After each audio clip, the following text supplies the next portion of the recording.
You can always learn later on in life about economics and business administration and all of these things. But to really study engineering at a very good school, that's a once-in-a-life chance. In this episode, I'm talking with Dr. Suzanne Thoma, ETH alumni and executive president of the Sulzer Group. This is the We Are ETH podcast, and I'm Susan Kish, your host. Suzanne, good morning, good afternoon. We're so delighted to have you here. You are described by the NZZ, no less, as the most powerful woman in Swiss industry.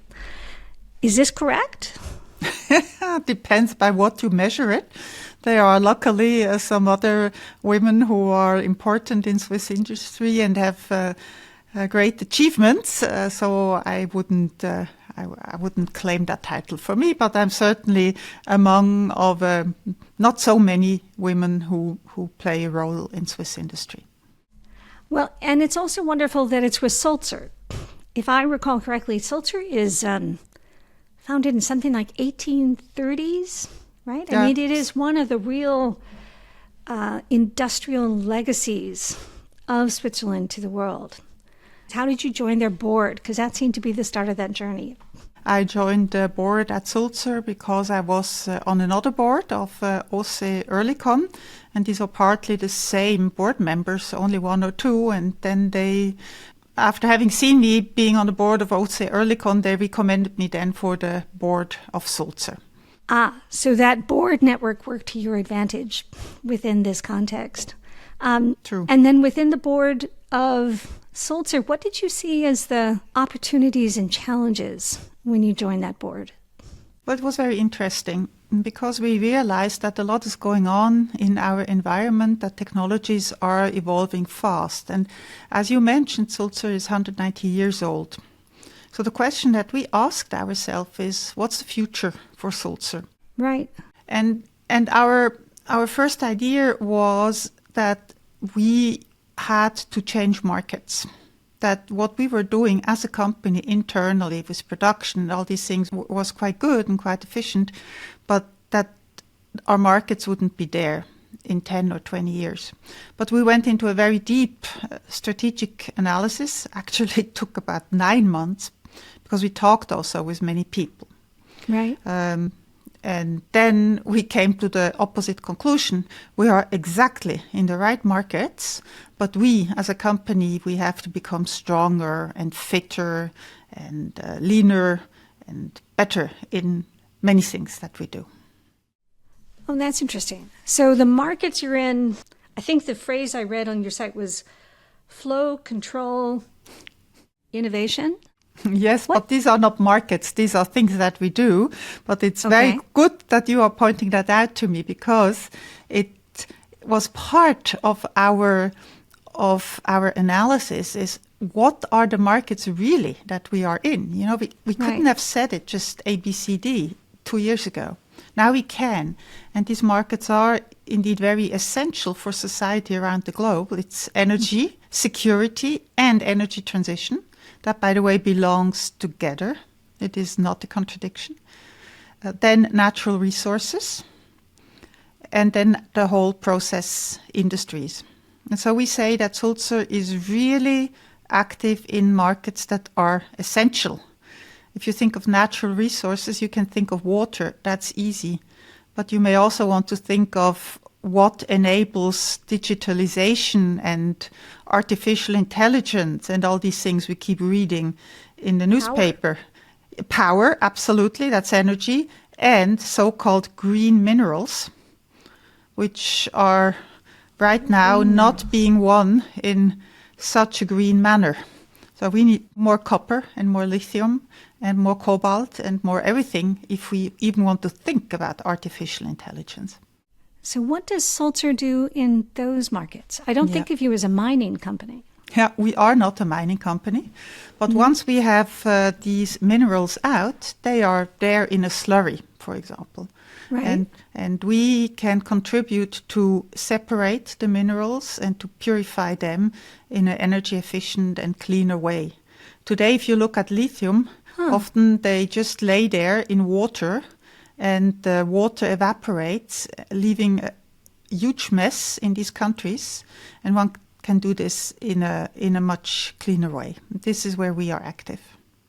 Got it. Because I have to say, I did not understand what flow control innovation meant. You see? Neither did I. Well, that's vaguely reassuring. It's not your fault. So the markets that you do describe, though, energy security, energy transition, those are sort of the markets for the balance of the century. Yes. And there's huge markets. And obviously, we are not such a large company. So we select within these markets exactly those applications or segments where we can contribute most. And that is normally where it becomes difficult. I mean, we can contribute most there where you either have to transport some fluid on some gases or where you have to purify and separate. And that always in very difficult environment. Be it abrasive, be it corrosive, be it high temperature, crazy stuff that you can solve with good engineering. I can only imagine that a PhD in chemical engineering from the ETH is helpful.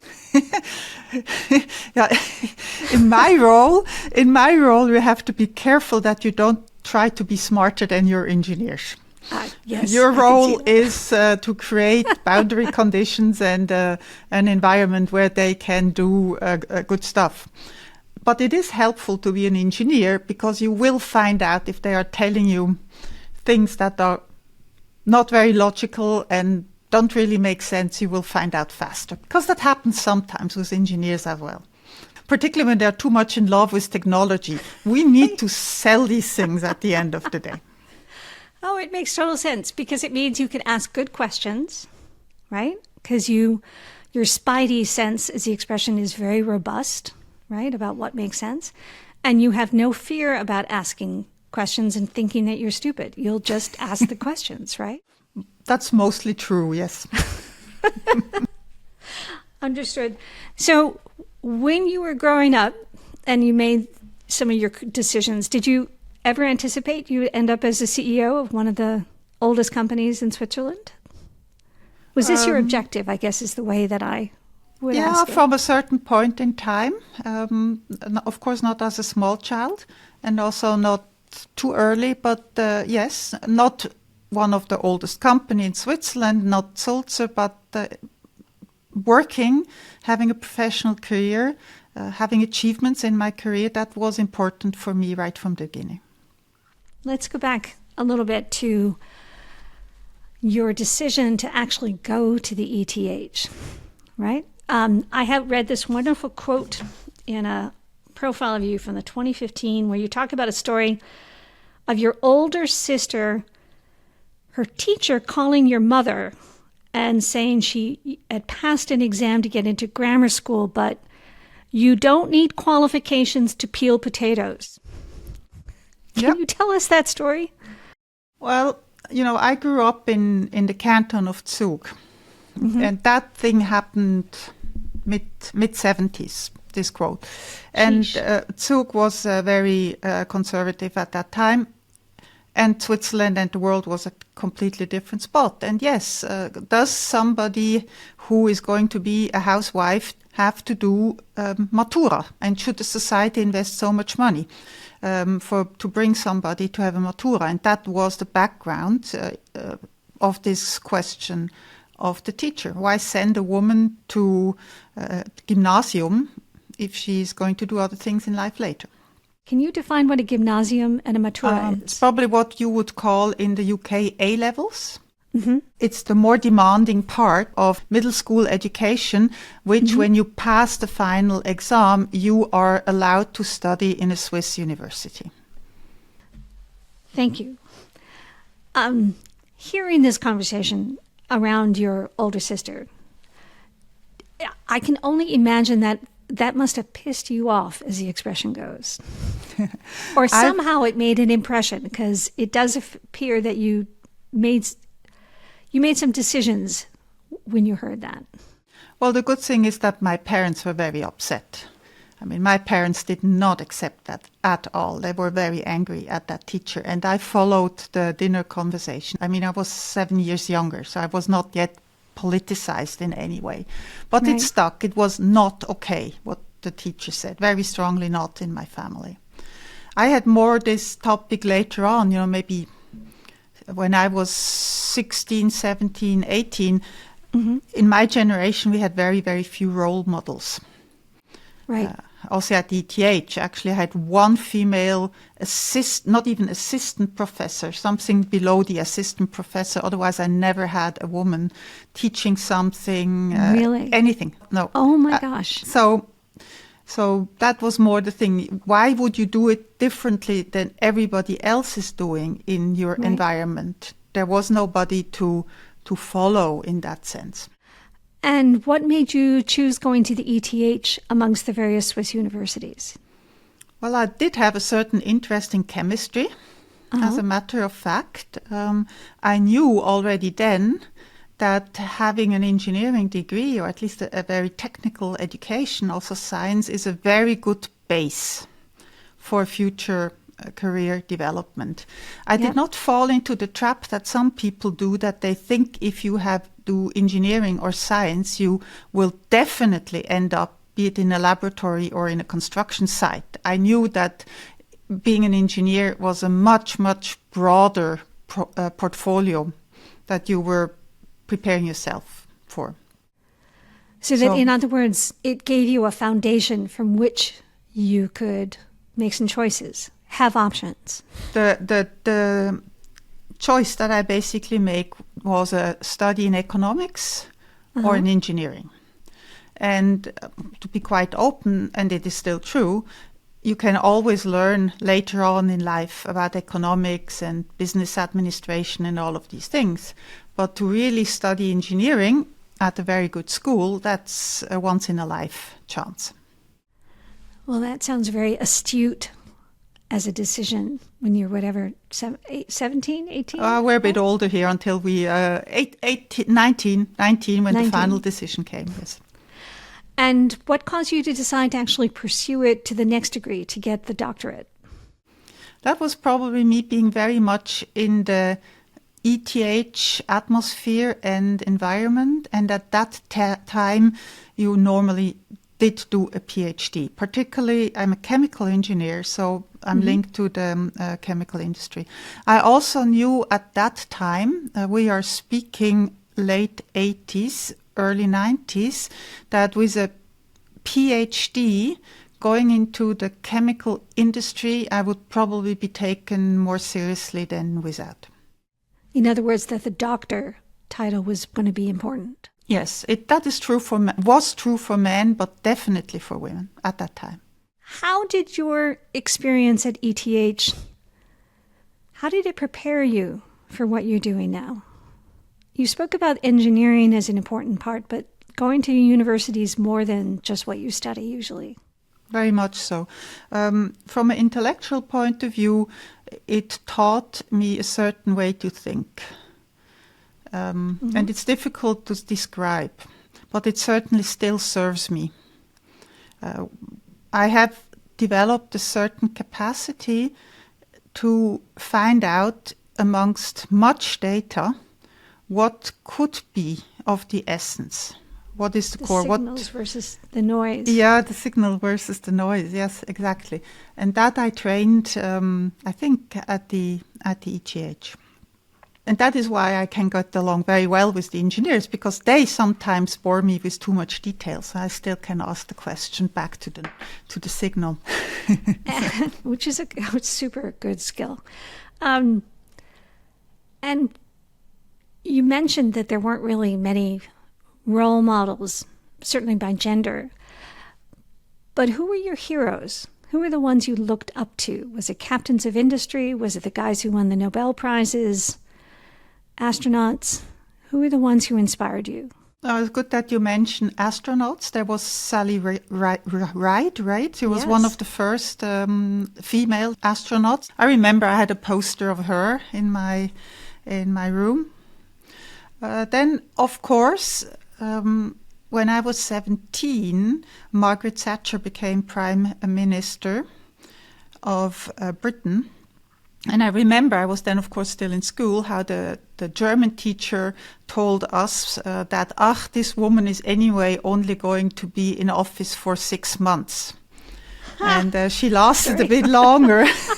And what fascinated me in her is that she came, from relatively humble origins. She was not a queen. She was not from a famous family. She really had to make her way through the ranks at even an earlier time than I had. So I liked that a lot. You have kids. You have 2 daughters. Having kids and a career in Switzerland in the 90s, there was a very small number of women who were doing that. How did you manage that? I normally jokingly say that I didn't know that it was impossible, so I just did it. And I was never totally Swiss focused, so I also looked to the United States and to other countries, France, and there what I did is much more common there than in Switzerland still is. I accepted that childcare was extremely expensive, and that basically my first nice salary after paying taxes and childcare more or less disappeared from a very nice salary to more or less zero. That was something that was not so easy to accept, because everybody got some money from that except me. But I was thankfully aware enough that this was only so until the children grow a little bit older. Right. I empathize with that. So let's go back to Sulzer for a few minutes.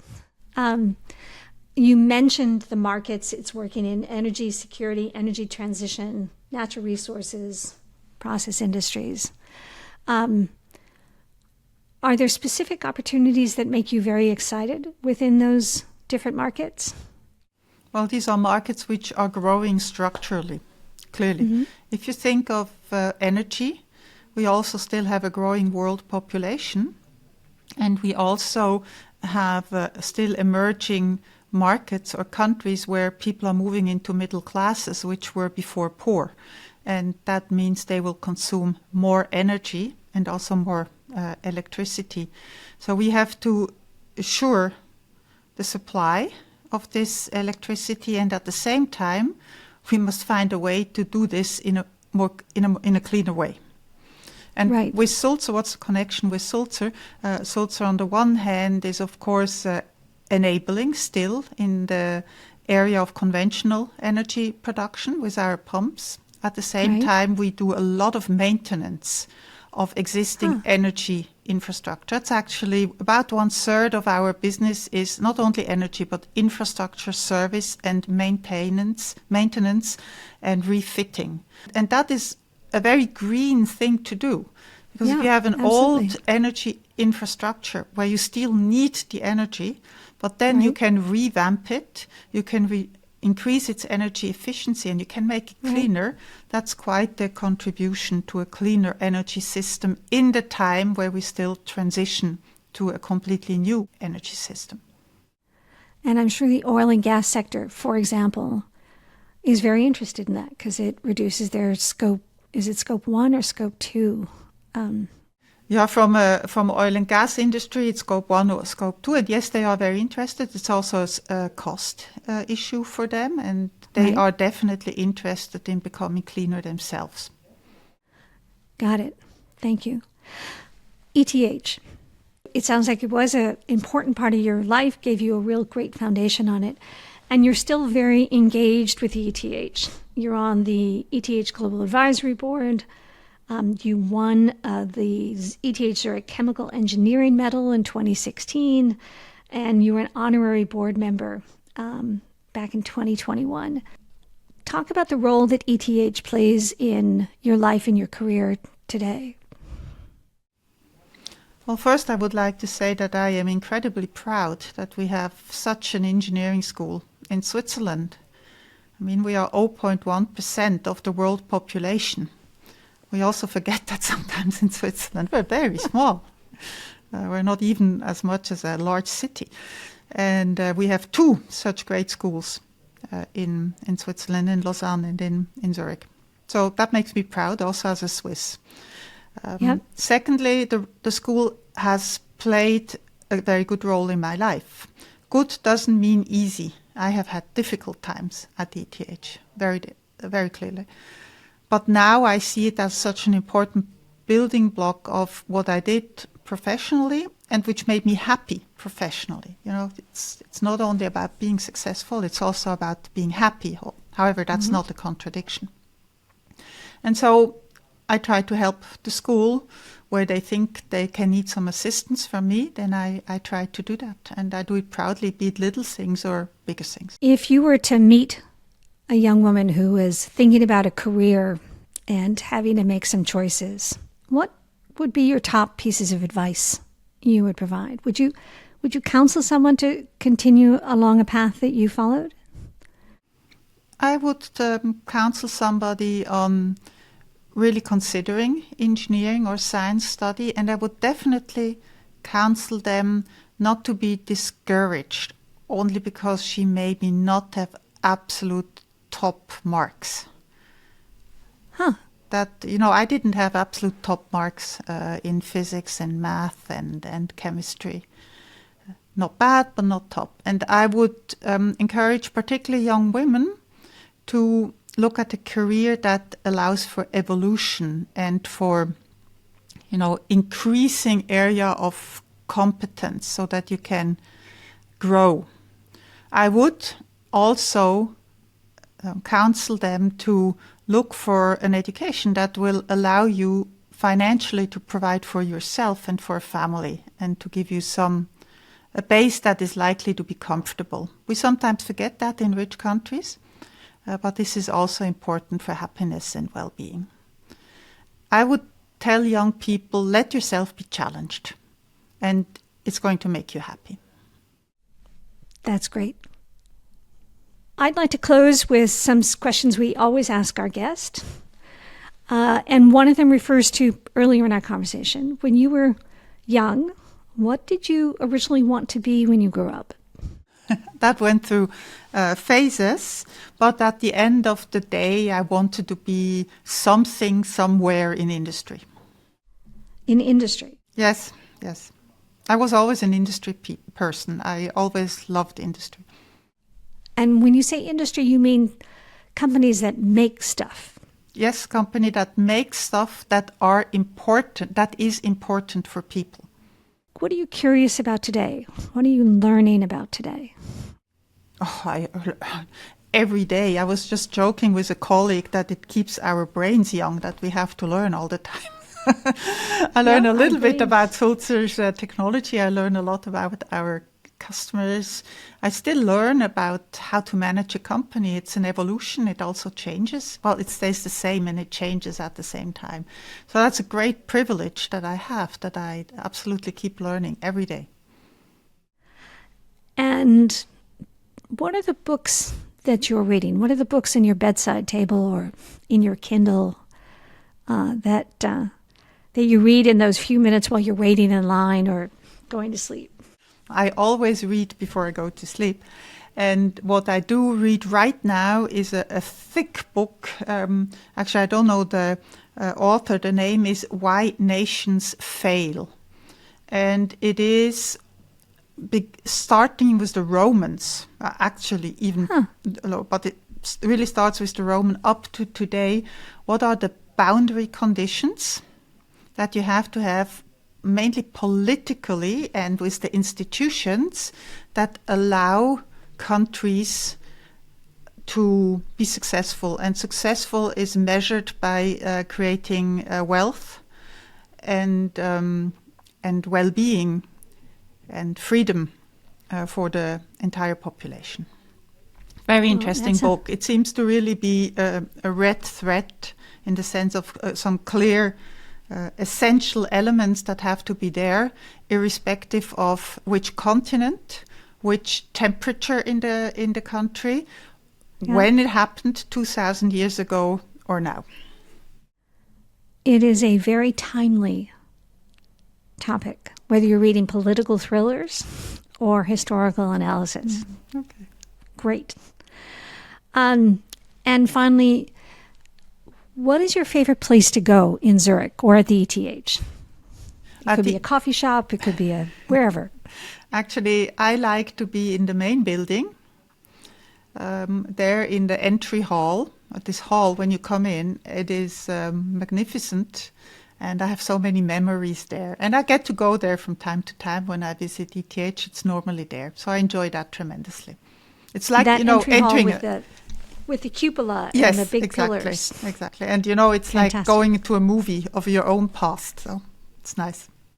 That's a great expression. Thank you. Suzanne, thank you so much for your time. This has been a wonderful conversation. Really appreciate it. You're most welcome. Thank you, Susan. I'm Susan Kish, host of the We Are ETH series, telling the story of the alumni and friends of the ETH Zurich, the Swiss Federal Institute of Technology based in Zurich.